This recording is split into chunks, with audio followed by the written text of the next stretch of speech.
Las Vegas, a city built on spectacle, found itself dwarfed by nature's own show.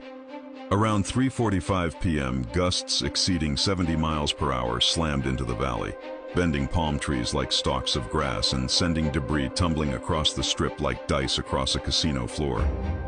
Locals watched as a strange amber haze swallowed the skyline. Power flickered in Summerlin. In North Las Vegas, streetlights twisted and snapped. On the I-15, visibility dropped in seconds as a wall of dust rolled in from the south like something out of an apocalyptic film. Drivers pulled over, some prayed. Tourists fled the pools as umbrellas flew like javelins and cabanas tore loose.